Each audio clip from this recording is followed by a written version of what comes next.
Welcome to a fresh episode of the latest tech news. We've got Apple and Samsung in the news today, including a new phone from LG that actually looks quite good, and all the OnePlus 8 series news right before the launch of those very popular phones. There is a new smartphone coming from Chinese brand iQOO, which is a sub-brand of Vivo, which again is a sub-brand of the BBK family. This thing is an absolute monster. iQOO have absolutely gone for it. So with the imminent launch of the OnePlus 8 series, which is in itself very specs heavy, this thing has just gone all out, released some specs today.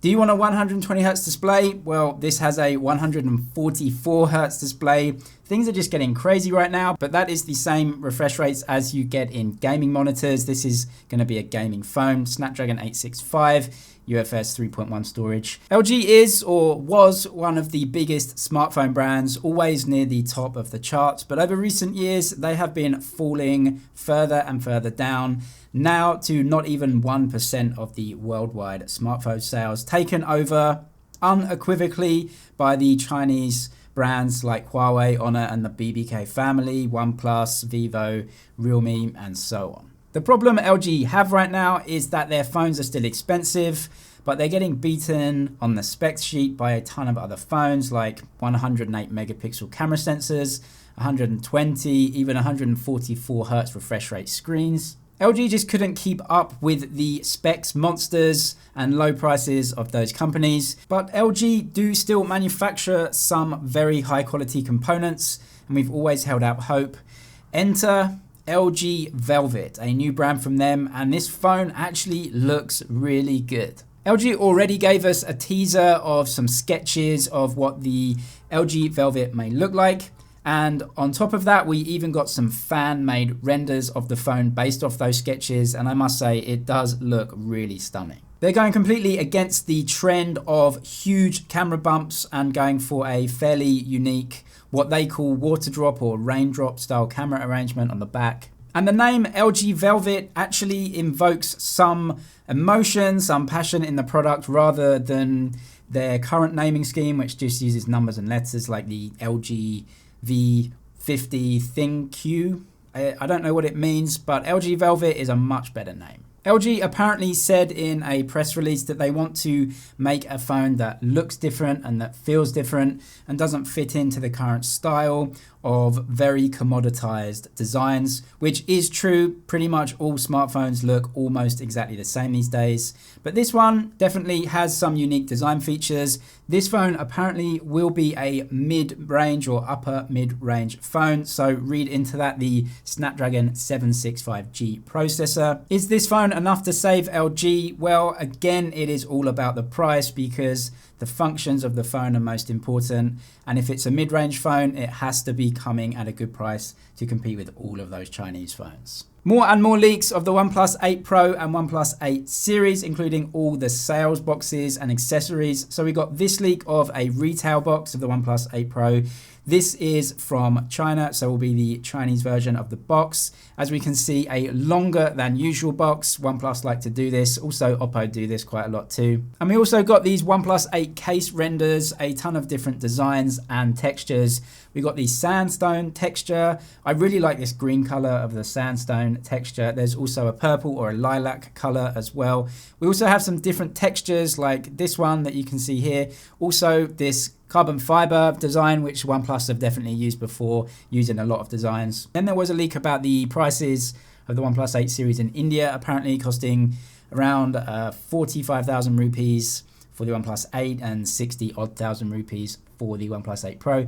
That would be converted to about $600 and about $800 more or less, which seems pretty cheap to me, especially considering we got the European prices from Roland Quant, which were a bit expensive, but they would include 20% VAT on there. They had the OnePlus 8 at about 750 euros, almost $800, and the OnePlus 8 Pro at 1,000 euros, about 1,000 or 900 odd US dollars. Must also be said though that a very reliable leaker called Ishan, who is on Twitter, has basically said these Indian pricing leaks should be taken with a shovel of salt. they are probably just guesses and not actual leaks. Only to say that in China, a lot of speculation as well that the OnePlus 8 Pro will be coming in around about 6 or 6,500 RMB in China, which is about $950, which fits in more perfectly with what the CEO himself said, that in America, the OnePlus 8 Pro wouldn't be topping $1,000, which means it's going to come around about $900 or $950. EV-Leaks showed us two things today as well. The first is the pop-up store box. This is a special box that if you go online and pre-order the OnePlus 8 series phones, you can get this pop-up box.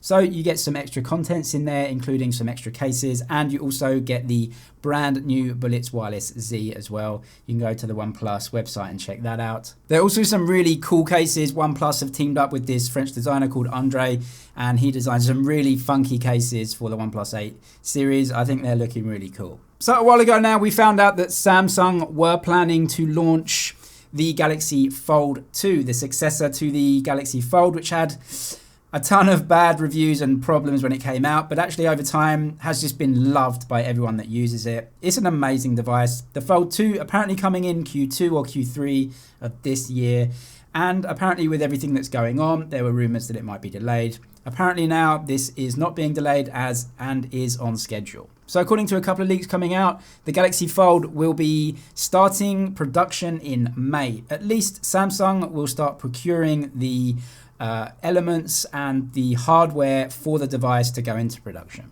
Mass production should be beginning in June or July, which means only one thing. We are about to get a ton of Samsung leaks. Samsung obviously want to launch this product as near to the Note series as they can. We saw that with the S20 series, they launched the Galaxy Z Flip. So with the Note series, they're obviously looking to launch the Fold. We already got these amazing designs of the Fold 2 from Wacko Tech, who is a YouTube concepts channel. And these are based on some pretty good leaks and information about the design of the upcoming Fold 2. More leaks today have confirmed all of the information that we heard before, which is that the Fold 2 may be getting an 8-inch display. Also, the outer display will be getting bigger, which is definitely a good thing that needed addressing. There's also rumors that the front camera on the outside may be placed in a V notch. We'll have to wait and see on that one. But there are big rumors that Samsung wants to reduce the price of this product. The first Galaxy Fold came in at $2,000. The Galaxy Z Flip at $1,400, and apparently has done really well and sold more than Samsung thought it would. So they want to make the Fold 2 cheaper, maybe not the $1,400 of the Z Flip, but if it can be $1,500, $1,600, at least it's a step in the right direction. According to a leak, there may be new colors, Martian green and Astro blue, a space theme on this one, and that may differ depending on what market you're in. There are rumors that Samsung may fit an S Pen into the Galaxy Fold 2, which would make so much sense considering that it is a workhorse device. This rumor saying that there is no S Pen on the Fold 2.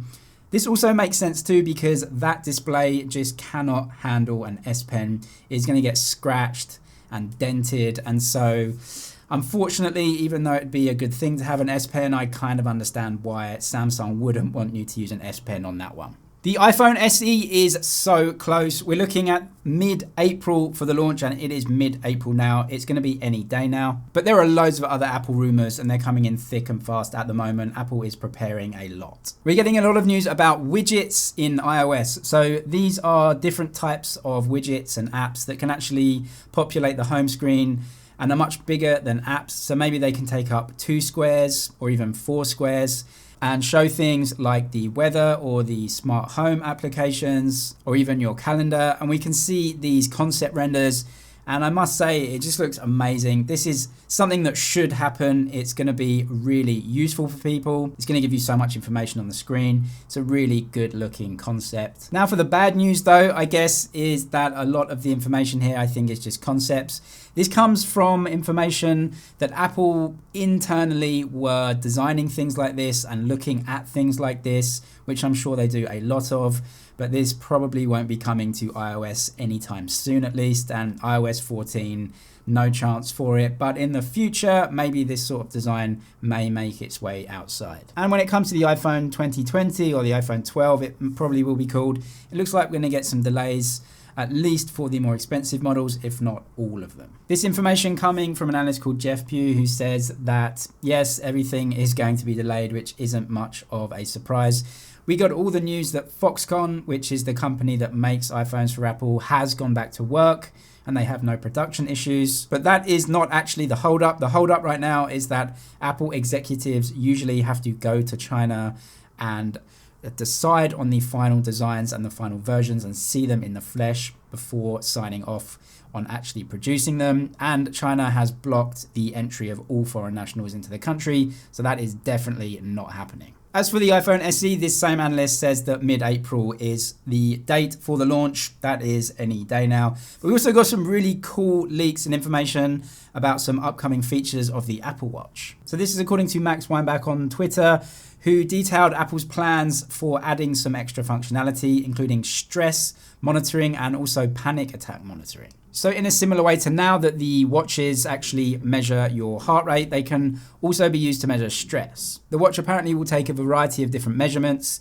and then give you some stress readings. The user could look through the history of the measurements and also input some different data manually about how they were feeling so that the watch can in the future give you some more accurate measurements. According to Max's sources, however, this is being talked about and planned maybe, but definitely isn't coming soon. We may even have to wait up to 2 years for this to come to Apple Watches, and it may need some special hardware in some new watches to be released in the future.